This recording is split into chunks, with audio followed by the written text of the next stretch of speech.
एक बार पुनः फिर SK study target with SK study हाथ बंद में आपका पुनः स्वागत है। अगर वीडियो आपको अच्छा लगे तो एक बार लाइक, सब्सक्राइब व शेयर जरूर कीजिए। हमारा लेक्चर 3 होगा आज। लेक्चर 3 प्रकाश का परावर्तन। प्रकाश का परावर्तन। देखिए प्रकाश का परावर्तन क्या होता है कि ये कोई चिकना तल है, ये चिकना कोई तल है जिसको बोलते हैं चिकना तल या पॉलिशदार तल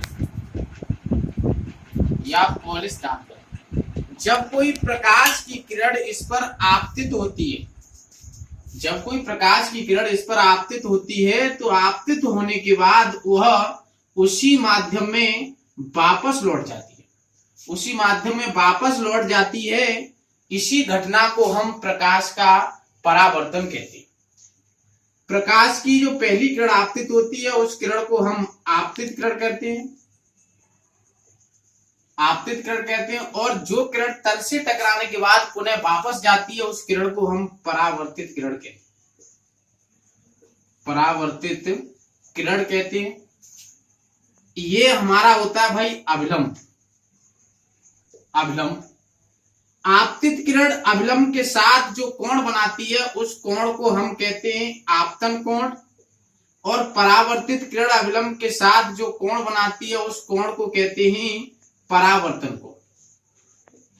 ये जो हमारा बिंदु होता है इस बिंदु को हम कहते हैं आपतन बिंदु, इसको हम कहते हैं आपतन बिंदु।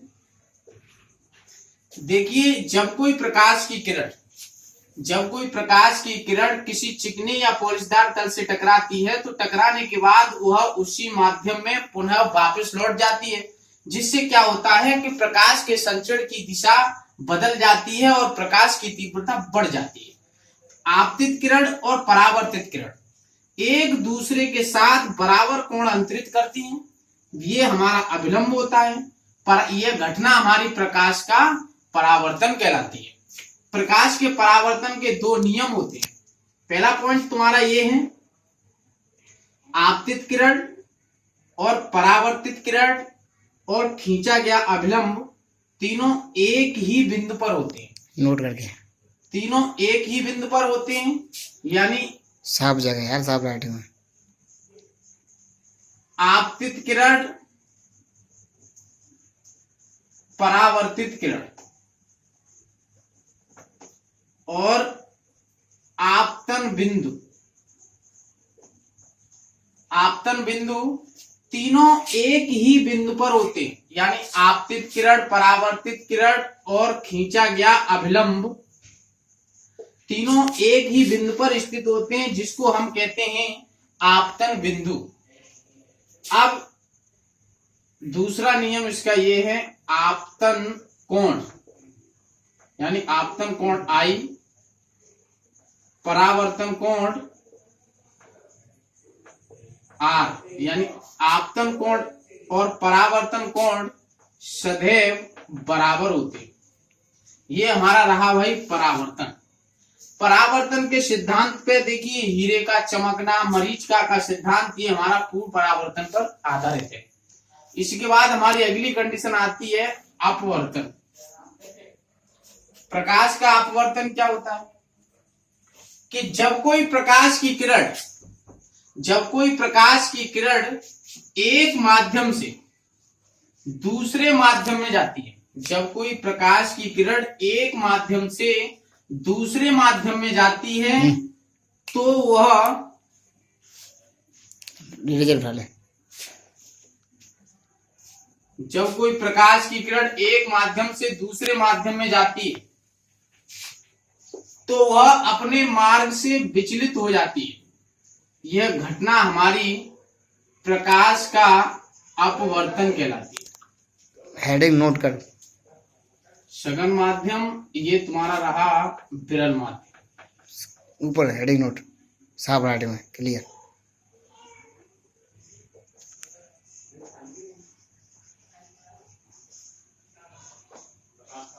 देखो भाई, प्रकाश का अपवर्तन, माध्यम हमारे दो प्रकार के होते हैं। पहला माध्यम सघन माध्यम, दूसरा माध्यम विरल माध्यम। यानी जो माध्यम जिसके कण पास पास होते हैं वह माध्यम कहलाता है सघन माध्यम। यानी सघन, यहीं से पहचान होगी माध्यम की कि ये माध्यम सघन है। तो सघन, घन घन लिखा है तो घना बसा हुआ माध्यम सघन माध्यम कहलाता है। और जो दूर दूर माध्यम के कण होते हैं तो वह माध्यम हमारा विरल माध्यम कहलाता है। तो देखिए, जब कोई प्रकाश की किरण एक माध्यम से दूसरे माध्यम में जाती है तो वह अपने मार्ग से विचलित हो जाती है। जैसे ये प्रकाश की किरण आ रही है, इस किरण को हम कहते हैं भाई आपतित किरण, और ये किरण आ रही है, इसको कहते हैं हम अपवर्तित किरण।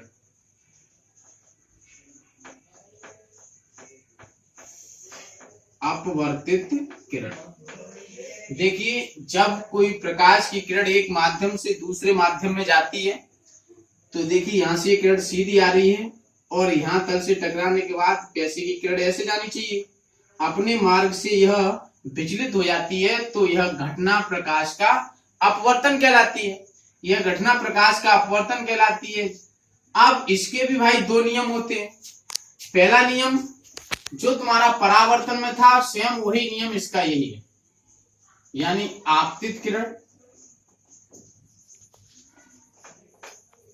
परावर्तित किरण या अपवर्तित किरण, और ये तुम्हारा कहलाता है भाई अभिलंब।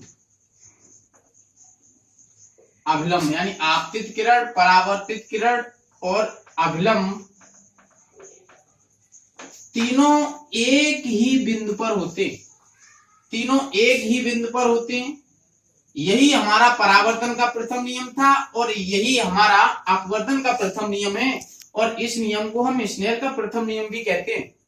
दूसरा पॉइंट इसका ये है कि यानी आपतन कोण I, अपवर्तन कोण R। यानी दूसरा नियम आपतन कोण की ज्या साइन I, अपवर्तन कोण साइन R। यानी आपतन कोण की ज्या और अपवर्तन कोण की ज्या का अनुपात एक नियतांक होता है। एक नियतांक होता है। ये नियतांक ही हमारा माध्यम का अपवर्तनांक कहलाता है। इसका मान किसी भी माध्यम के लिए नियत रहता है। यह स्नेल का द्वितीय नियम है, यानी साइन I बट्टे साइन R बराबर n। ये नियतांक ही हमारा अपवर्तनांक कहलाता है।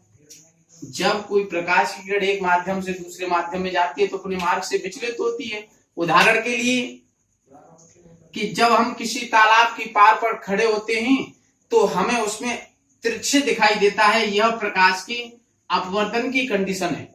ये हमारा प्रकाश का परावर्तन और अपवर्तन पूर्ण रूपेण हो। एक गिलास में पेंसिल, अर्थात गिलास में रखी हुई पेंसिल हमें टेढ़ी दिखाई देती है। यह भी हमारा प्रकाश के अपवर्तन के उदाहरण।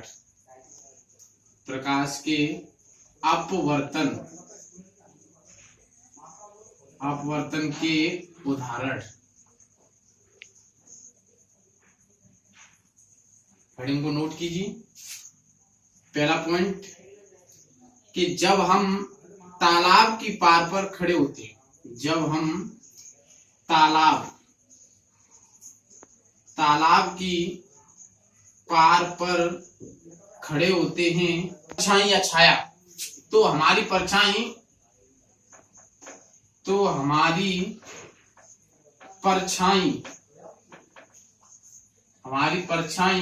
या प्रतिबिंब